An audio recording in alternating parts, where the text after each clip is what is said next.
Tan, over to you, sir. Thank you very much, Chair.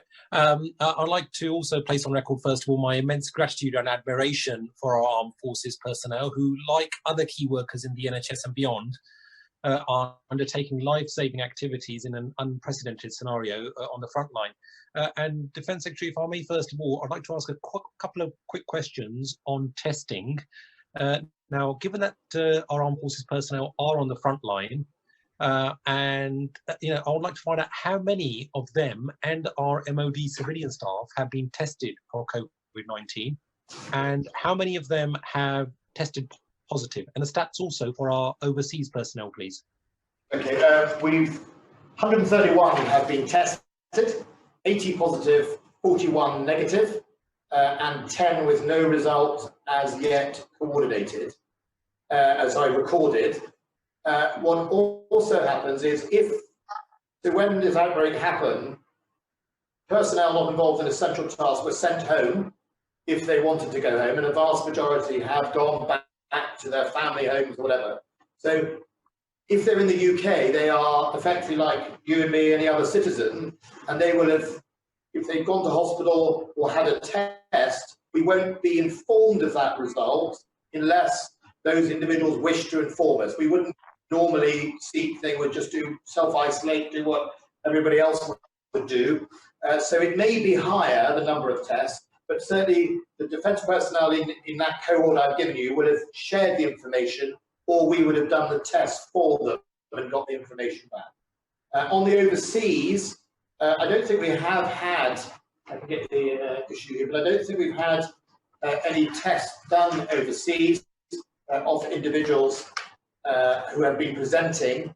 What I would say is really quite remarkable is both in this building here in the Ministry of Defence and in Standing Joint Command and in the units that I have so far visited or engaged with their commanders, one thing comes back: the discipline that military personnel engage in washing hands, social distancing, etc., does make a difference. It's quite extraordinary, the absentee rate in Standing Joint Command, where there's 250 people, where they follow a very strict routine of when you come into the building first thing in the morning, you go to segregated places to wash your hand, social distancing marked out, even in the open plan office, how that self-discipline imbued in their training plays out, and we see very low incidence of people catching COVID at work. And I think that's one of the lessons that the chairman is talking about. What can we contribute next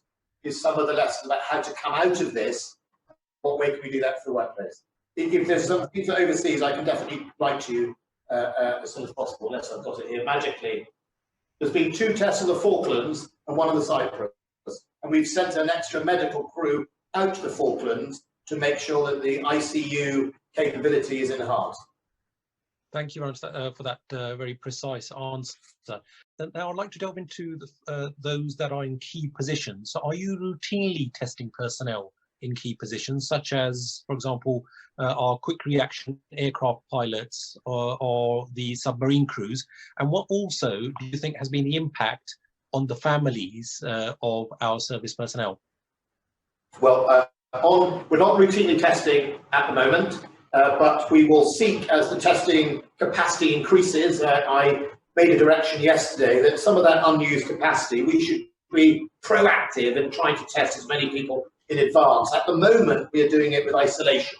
So we, with people like quick reaction or submarine crews, pre-deployment isolation is one of the best ways for us to do that, to make sure people are self-isolated before they deploy and therefore are free of, hopefully, infection by the time they start doing their job. On families, it's been quite interesting that there's families of people who have, of soldiers and personnel who actually are probably seeing more of their loved ones at the moment because they've all been sent home. But in order to make sure that we keep an eye on each other, the commanding officers are engaging often daily with all their workforces through social media or through the likes of a Zoom or something, and also trying to make sure there is meaningful activity going on. If people are away and families are worried, then of course sort of families officers on bases and families representatives are of course the key conduit to the commanding officers, and we will absolutely make sure we keep an eye on that. I could ask General Swift if he'd like to make any comment there about what his day-to-day is in keeping an eye on his workforce. Thank you, Secretary of State. You've covered the main thing, which is that the contact through the chain of command is absolutely the first principle and the most important. But very early on in the crisis, we made sure that we communicated as much as we could to the families through all sorts of different mechanisms, not just the chain of command, but also through the Families Federations, through various charitable networks. And I personally wrote to all the families, just reassuring them and passing on as much information as we've got. And then we've continued to top up that information as it's come to light. And that information has obviously covered both their sort of routine and government policy, but also some of the key financial issues that they might have been worrying about, and where they can go to for support and advice if they've got specific questions that they want to raise. Last question, if I may, the Secretary of State, is on repatriation. Now, while the likes of Germany managed to bring back 60,000 of its citizens, we hadn't even managed 5,000 in that time. And it's a similar situation when we compare our supposed global Britain with other nations such as France or Ireland and the US. Now, given that overall context, Secretary of State, would you not agree with me that it's highly regrettable that the Foreign Secretary didn't utilize the extraordinary capabilities of our armed forces, in particular our RAF, with their large database and expertise in chartering flights? And given that tens of thousands are still stranded in various countries, that it's about time that we called on the RAF and the Navy to head up that chartering of flights operation. Well, I think, you know, I've looked at the media around repatriation flights, and I know that some of you have contacted me or my colleagues about people wanting to get home. But I also recognise that, you know, we have brought a lot of people back.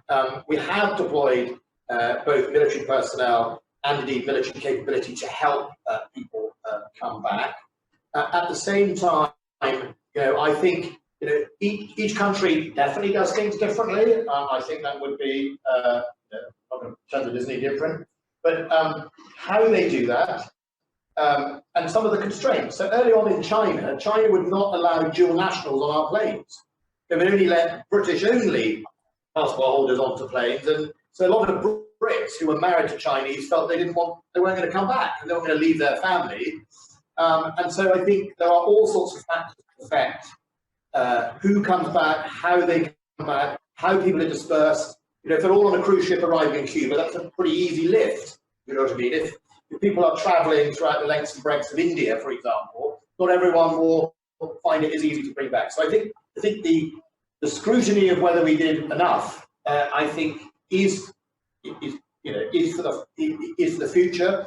I definitely know that we did do a lot to enact and enable return. We did bring people back, and I think that the Foreign Office did a lot on the ground. I mean, I've seen lots of Foreign Office officials who worked incredibly hard in places like Peru to get people in touch to get back.